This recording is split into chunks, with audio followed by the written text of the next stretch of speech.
그 얼굴 없는 천사라고 실제로 불리는 사람이 있어요. 그냥 말이 아니라 실제로 천사긴 천사인데 얼굴을 보여주질 않으니까 얼굴 없는 천사다 이렇게 한 번도 드러낸 적이 없어서 전라북도 전주시에 있는 노송주민센터에서 이제 2000년부터 해가지고 지금까지 어려운 이웃들을 위해 써달라 이렇게 하면서 계속 성금을 전달하시는 분이 계시대요.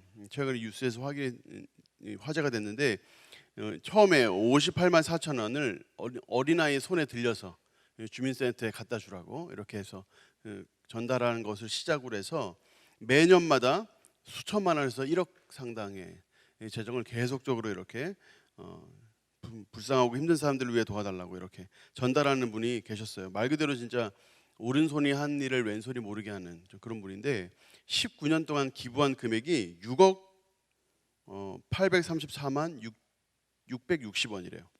그러니까 6억이 넘는 돈을 계속적으로 19년 동안 꾸준히 이렇게 기부를 하셨는데 최근에도 이제 여느 때와 똑같이 이제 주민센터에 전화를 했대요. 돈을 어디에 갖다 놨으니까 가져가셔서 불쌍한 이웃을 위해 사용해 달라고. 근데 그 전화를 받고 직원이 바로 뛰어나갔는데 돈이 없는 거예요. 발신자 제한으로 몇 번을 더 전화를 하면서 찾았느냐, 못 찾았다, 없다. 이것이 반복이 되면서 경찰에 신고를 했고 경찰이 도난당한 것으로 보고 이제 수사를 시작을 했는데 CCTV가 없는 지역인데 그래서 찾기가 쉽지 않았는데 다행히 용의자 2명이 체포가 됐습니다. 그들은 그 돈을 이제 가지고 바로 이제 자기 집으로 올라갔는데 자기 집은 충청남도 계룡에 있는 자기 집으로 갔는데 거기에서 근처에서 이제 붙잡히게 된 거예요. 그러니까 나흘 동안 4일 동안 거기서 잠복을 했대요, 이 사람들이. 그러니까 워낙에 이제 얼굴 없는 천사 이분이 유명하니까 이분이 어디에서 어떻게 이제 어떤 방식으로 기부를 하는지에 대해서 사람들이 많이 알고 있나 봐요. 그래서 이 두 사람이 그 사실을 알고 지금쯤이면 그 사람이 이제 기부를 하지 않겠나 해서 기다린 거예요. 4일 동안 그 근처에서 잠복을 하면서 기다리다가 거기다 누가 뭔가를 놓고 가는 걸 딱 보고 35초 만에 그것을 이제 가지고 튄 거죠. 경찰이 그것을 확인해서 붙잡았습니다. 거기에 대한 이제 댓글이 시민들의 분노가 느껴지는데 그 중에 한 댓글은 이렇게 돼 있어요. 벼룩의 간을 빼먹지 천인 공노할 놈 이렇게 돼 있어요. 천인 공노가 뭐예요? 하늘과 사람이 다 분노할 일이라는 거죠. 그렇게 그래서 천인 공노할 일이다. 그러니까 참 다행이에요. 그래도 제대로 사람이 잡혀서 그 돈이 그대로 이제 불쌍한 사람들에게 전해지게 됐으니까 참 다행인데 요즘 세상에 보면 선하고 착하고 이렇게 사는 사람도 있고 악하고 나쁘게 사는 사람도 있잖아요.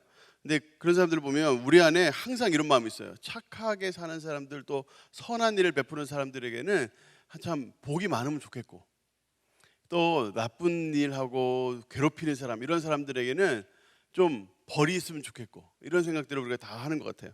우리만 하는 게 아니라 무슨 성경에도 뿌린 대로 거둔다 이런 말씀이 있지만 여러 말씀들이 있지만 꼭 성경에서만 이야기하는 게 아니라 그냥 우리 뭐 전래동화나 이런 거 보면 다 이제 권선징악 선을 권하고 악에 대해서 이렇게 징계한다 이런 이야기들이 항상 담겨 있고 뭐 착하게 산 콩쥐는 뭐 원님과 결혼을 하고 뭐 나쁘게 산 팥쥐와 그 계모는 뭐 벌을 받고 뭐 이런 식 있잖아요.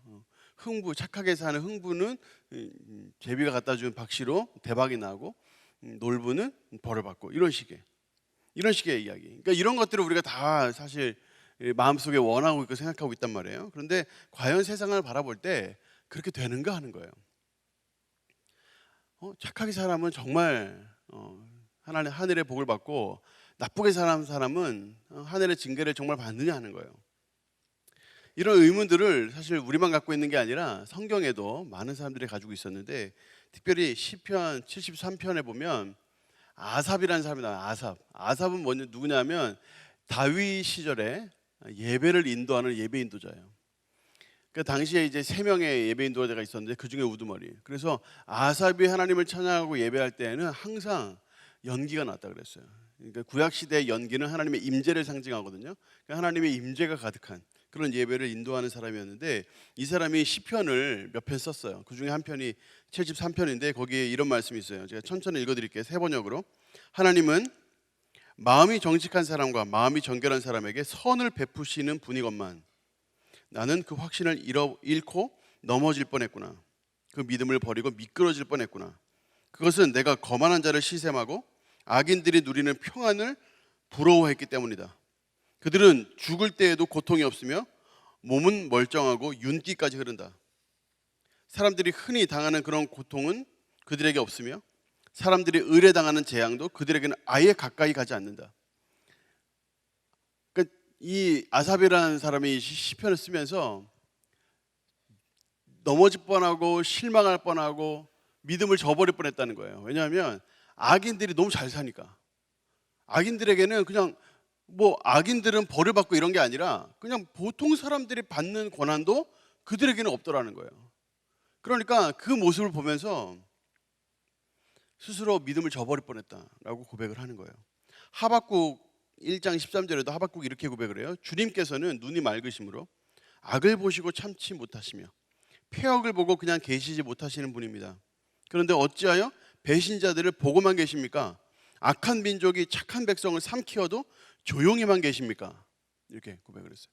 그러니까 악인들이 흥하고 오히려 악인들이 하나님의 백성들, 선한 백성들을 괴롭히고 잡아 죽이는 상황이 막 벌어지고 있는데도 어떻게 하나님은 그대로 계십니까? 그럼 평생을 선하게 살아온 사람도 고난과 어려움에 항상 허덕이는 것 같고, 악하고 또 이 많은 사람들을 괴롭히며 사는 사람들이 오히려 흥하는 것 같고 잘 사는 것 같고, 이와 같은 현실 속에서 아삽도 그렇고 하박국도 그렇고 질문을 던지는 거예요. 과연 하나님은 공평하신가? 그런데 하나님은 왜 침묵하시는가? 하나님은 왜 보이지 않는가? 왜 하나님은 숨어 계시는가? 우리가 2020년을 맞이하고 정말 하나님의 복을 받아 누려야 하는 이 시대에 우리가 한번 이 질문에 대해서 답을 해야 될 것 같아요. 오랜 질문이지만, 오래된 질문이지만 우리가 이 질문에 답을 반드시 하고 2020년을 시작해야 될 것 같아요. 왜 하나님은 선한 이들을 그렇게 고난을 주시며 또 악한 이들은 왜 그대로 두시는가?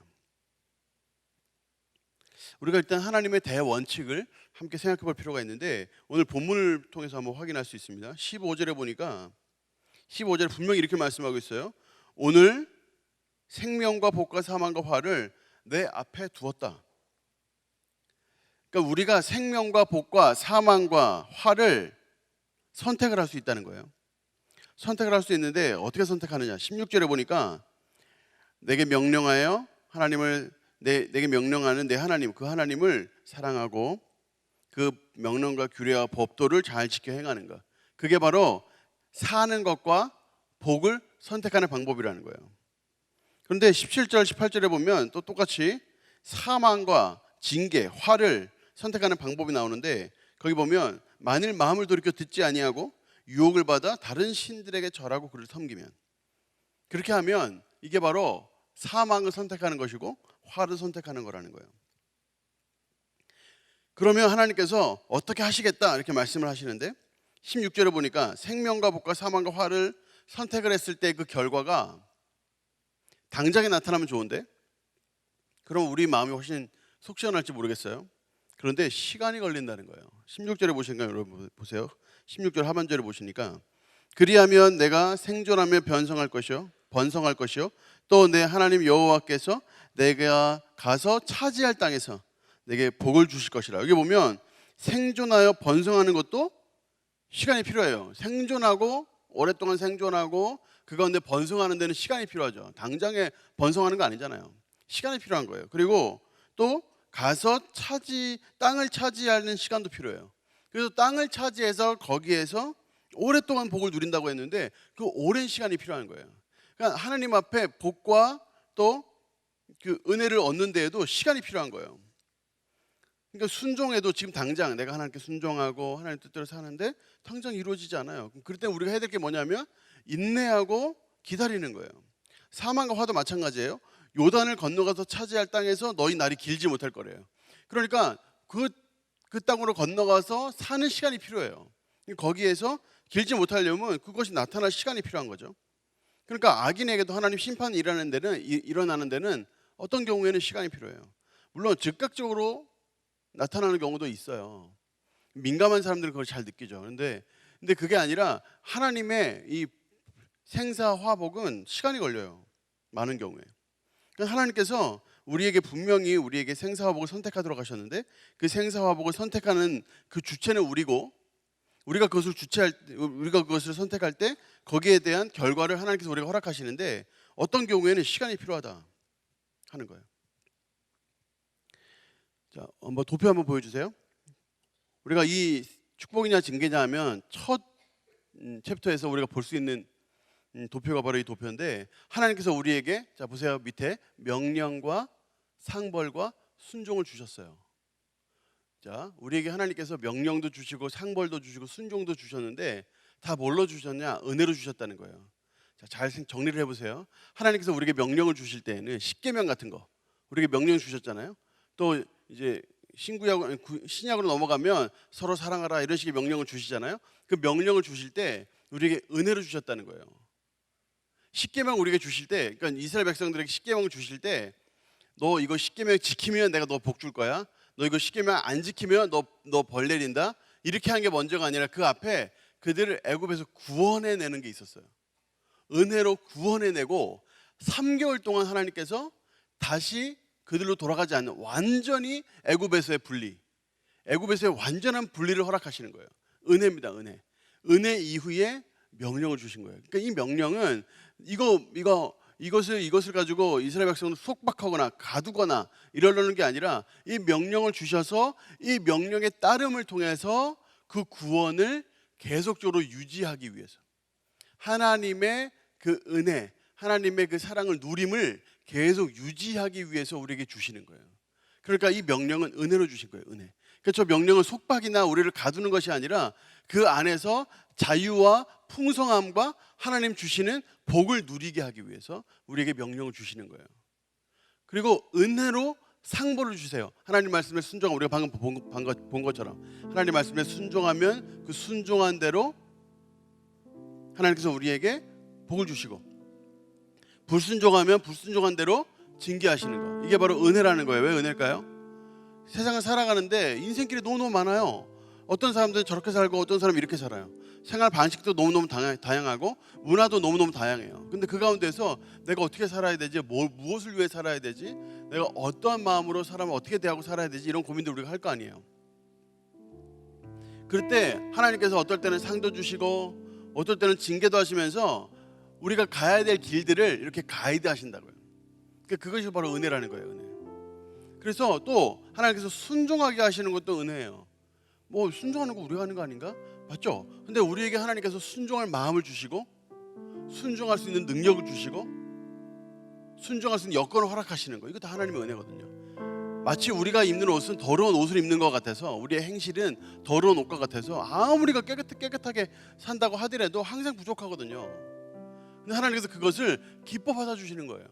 우리가 순종하려고 애쓰고 수고하는 그 모습을 기뻐 받아주시는 거예요. 그리고 그것을 기뻐 받아주시는 거 다 하나님께서 순종할 힘 주시고 능력 주셨는데, 그 능력을 가지고 우리가 순종했을 뿐인데, 다 하나님의 은혜인데, 하나님께서 그 은혜를 우리가 베풀어 주셨음에도 우리가 순종하는 그 작은 모습에도 복을 베푸시고 격려하시고 계속 그렇게 살도록 이끄시는 거예요. 이게 바로 하나님의 은혜인 거예요.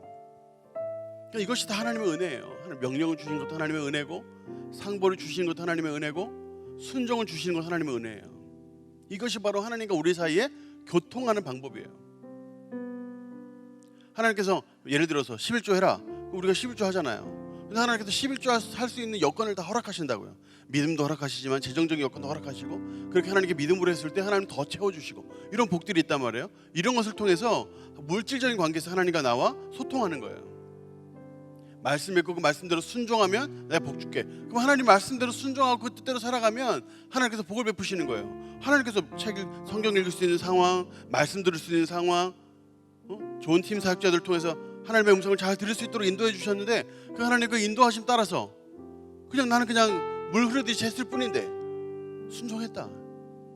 저는 복 주시고 은혜 주시고 은혜인 거죠. 근데 이런 것이 어떨 때는 시간들이 좀 필요한 거예요. 시간차가 있어요. 시간차가. 여러분 궁금하지 않아요? 왜 하나님 시간차를 두실까? 아니 당장에 하나님께 순종하면 복을 주시고 당장에 불순종하면 징계하시면 사람들 다 똑바로 살지 않을까? 근데 여러분 구약 시대를 한번 생각해 보세요. 출애굽 이후에 광야에서 이스라엘 백성들이 불순종하면 하나님께서 어떤 경우에 즉각적으로 심판하셨어요. 불뱀을 보내서 심판하시기도 하시고 어떤 경우에는 고라 자손 같은 경우에는 아예 그냥 땅이 그 앞에서 갈라져 버려가지고 막 삼키고 이런 일들이 있었죠. 역병으로 하나님 많은 사람들을 죽이시고 또 진영 끝에 불을 사르기도 하셔가지고 벌을 내리시기도 하시고 전쟁에서 패하게도 하시고 여러 가지 방법을 하나님께서 이렇게 징계하셨어요. 즉각적으로. 근데 여러분 한번 생각해 보세요. 이스라엘 백성들이 그렇게 즉각적인 징계를 통하여 변했나요? 그렇던가요? 그 앞에 눈앞에 막 기적을 보고 하늘에서 만나가 내리고 반석에서 물이 막 터져 나오고 바로 자기 눈앞에서 놀라운 전쟁 승리를 체험하고 아모리 왕 시온이나 바산 왕 옥 이런 거대한 나라와 부딪혔을 때 하나님 승리를 허락하시고 이런 것들을 자기 눈앞에서 봤다고 그들의 삶이 순종한 삶으로 바뀌던가요? 그거 아니란 말이에요.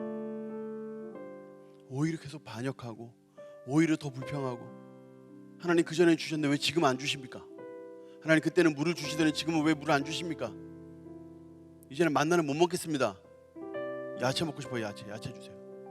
고기 먹고 싶어요. 고기 주세요. 이스라엘 백성들의 모습이라고 이게.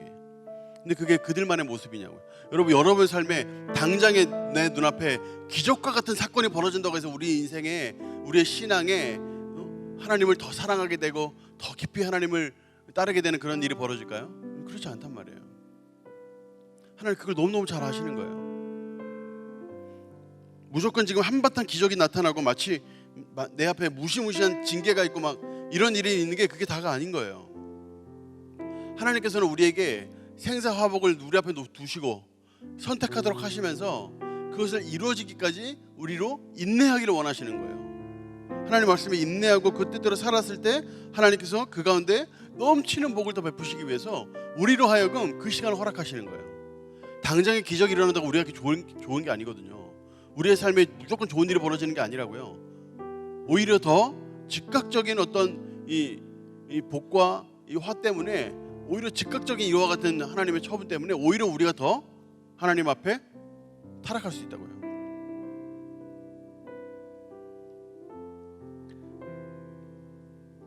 그 아포슬의 지금은 이제 결혼해서 이제 타지로 갔어요.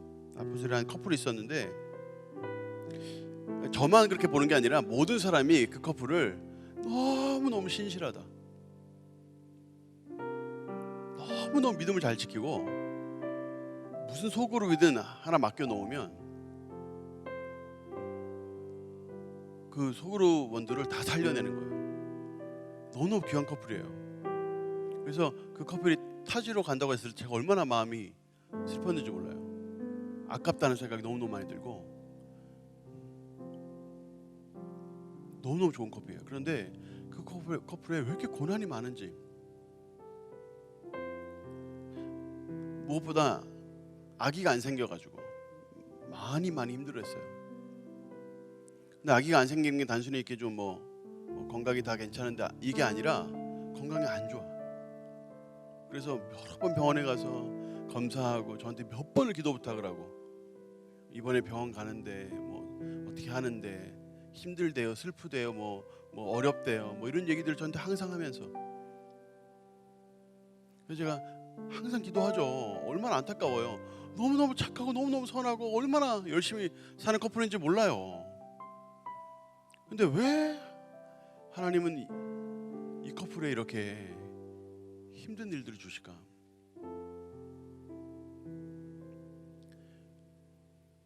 그리고 또 부모님이 또 안 믿으셔가지고 애를 쓰고 기도하고 얼마나 막 그렇게 정성을 쏟는데도 잘 안 되는 거예요. 그러니까 왜 이 커플에 하나님께서 복을 안 베푸실까? 무슨 작은 소그룹 하나 맡겨놔도 얼마나 열정적으로 애살 있게 한다고 하죠. 얼마나 열정적으로 챙기는지 말도 못해요. 그래서 무슨 교육과 훈련의 소그룹이든 사랑방의 소그룹이든 맡겨놓으면 그 사람들 다 살려내니까. 막 게으르게 한두 번 막 교육과 훈련 빠지고 막 이런 친구들 전화하고 막 만나고 그렇게까지 하는 사람이 어디 있어요? 근데 그렇게까지 막 하면서 무슨 사랑방도 아니고 교육과 훈련의 그 소그룹을 그렇게 하는 사람이 어디 있냐고요. 그때 성경 큰 통독이라고 성경 전체 읽는 그런 훈련이 있었는데 거기 훈련에 속으로 맡겨놨더니만 전원다 성경을 한 3개월 만에 신구약 1독하는 거거든요. 3개월 만에. 얼마나 양이 많아요. 그거를 그 앞에 들어간 초신자들도 있는데 다 달라붙어가지고 안 나오고 막 이러면 전화해가지고 얼르고 달래고 막 이래가지고 전화로 1시간 내내 성경 읽히고 막 이러는데 그 청년들이 다 그 열정에 그 섬김에 감동해가지고 다 끝까지 다 읽고 이렇다니까요.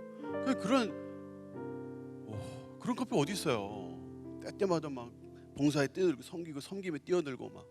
근데 그런 커플 어디 있어요? 그런데 그런 커플이 항상 어려움이 있다고요. 너무너무 마음이 힘들더라고요. 10년 가까이 막 고생을 많이 했는데 여러 가지 의학적인 방법을 동원해서 얼마나 수고를 많이 했는지. 근데 지금 그 커플이 임신했거든요. 이번에 신년이라고 연락이 왔어요. 20주 됐다고. 이제 안정기 접어든 거예요. 아기 생기고 나서도 걱정했거든요. 그 부분에 있어서 몸이 약하니까 제가 걱정을 많이 했거든요. 그런데 또 그 과정을 통해서 부모님 다 믿으시고 지금 제가 그 소식을 들으면서 이제 최근 3개월 동안 있었던 이야기들을 이렇게 이제 글로 접했는데 언제 좀 기회 있으면 나중에 한번 소개를 할게요. 얼마나 힘든 일이 많았는지 몰라요. 그 상황 속에서도 막 집에 일이 있고 막 부모님들 갑자기 쓰러지시고 막 어려운 일들이 많았는데 하나님께서 그 과정들을 다 통과하게 하시면서 다 주님 신앙하는 신앙인으로 바꾸시고 가정의 여러 가지 대소사를 해결하시고 오랫동안 해결되지 않았던 것들이 기적적으로 일어나고 건강이 회복되고 아이가 생기고 그러면서 그 모든 과정이 힘든 과정인데 이 커플이 고백이 이거예요. 하나님은 언제나 선하시다. God is good all the time. 이게 그 가정의 구호처럼 힘들고 어려울 때마다 God is good all the time. 하나님은 선하시다. 항상 선하시다. 그게 그 가정에 구호가 됐대요. 구호. 하나님 앞에 선하게 신실하게 순종하며 하나님을 따르면 하나님 반드시 복을 주시는데 하나님께서 주시는 복은 우리가 생각하는 복과 달라요. 하나님 이거 해주세요. 당장 그 앞에 그거 탁 떨어뜨려주고 하나님 이거 필요해. 그거 탁 떨어뜨려주고 이게 아니란 말이에요. 하나님께서는 우리에게 약간의 인내의 시간을 허락하시면서 그 인내를 통하여 우리를 먼저 변화시키시고 우리 주변을 변화시키시고 우리 인생을 통하여 우리들만이 아니라 우리와 연결되어 있는 수많은 사람들에게 하나님의 놀라운 복을 베푸시길 원하신다고요. 하나님의 대원칙, 하나님께서 우리에게 생사화복을 허락하시고 그 생사화복을 우리에게 선택하게 하시고 반드시 순종하는 자를 복 주시고 하나님께 불순종하는 자에게 징계하시는 이것은 절대 변함이 없어요. 하나님의 이 대원칙은 반드시 이루어져요. 그런데 반드시 이루어지는데 바로 이 반드시 이루어지는 이 일에 약간의 인내 시간이 필요하다. 그래서 우리가 2020년 시작하면서도 하나님 앞에 내가 순종하며 살아야 되겠다. 내가 기도하는 이 모든 것들 하나님께 매달려 기도하면서도 하나님 앞에 말씀 앞에 또 기도 앞에 순종하며 살아야 되겠다. 우리가 결단해야 됨에도 불구하고 또 동시에 생각해야 될 게 뭐냐면 그 일이 내 앞에 당장 일어나지 않는다 하더라도 그 일이 당장 일어나지 않는다 하더라도 인내하고 붙들며 하나님께 나아가야 되겠다 하는 결심이 이 시간 우리에게 필요해요. 하나님은 신실하신 분이셔서 낮추시고 시험하사 마침내 복을 주시는 분이시니까 하나님 나를 낮추시고 또 우리를 시험하신다면 그 앞에 인내하고 견뎌서 마침내 복을 베푸신 하나님을 우리가 만날 필요가 있어요. 또 우리가 불순종하면 하나님 기다리고 계시니까 그분은 미쁘시고 의로우셔서 하나님께 고백하는 모든 자들의 죄를 용서하시고 모든 불의에서 깨끗하게 하시는 분이시니까 우리 하나님께 나아가서 우리가 회개하며 나아가야 되겠죠. 여러분 2020년 밝았습니다. 우리가 벌써 1월 2일인데 우리가 새해 복 많이 받아야 되겠죠. 근데 어떻게 복을 받을 수 있을까요? 하나님 앞에 순종하고 주님을 따름을 통해서 복을 받을 수 있는 거예요. 하나님 앞에 우리 자신의 하나님보다 높였던 거, 하나님보다 좋아했던 거, 하나님보다 우선시했던 거, 이런 것들로부터 멀어지는 거예요. 하나님께 가까이 가는 거예요. 하나님보다 높일 그 모든 것이 다 우상이잖아요. 우상을 저버리고 하나님께 나아가는 거예요. 하나님 앞에 기꺼이 순종하고 십자가 앞에 우리를 위하여 기꺼이 고난당하시고 부활하신 그 예수 그리스도, 그 예수 그리스도의 그 사랑을 생각하면서 하나님 앞에 마땅히 순종해야 함에도 불구하고, 하나님의 그 사랑에 생각하면 마땅히 순종하고 따라함에도 불구하고 그때도 살지 못한 우리의 연약함들을 하나님께 다시 회개하면서 더 하나님과 가까이 나아가는 우리의 삶이 되어야 해요. 2020년 하나님께서 우리에게 베풀어 주시는 생사 화복 중에 생과 복을 풍성히 누리는 우리 청년 아포스톨 되기를 예수님 이름으로 축원합니다. 여러분의 삶 속에 기도를 통하여 많은 기도의 응답을 체험할 뿐만 아니라 하나님께서 나를 통하여 다른 사람을 살리고 키우고 고치는 놀랍고 기적과 같은 일들이 우리 삶에 가득하게 되기를 예수님 이름으로 축원합니다.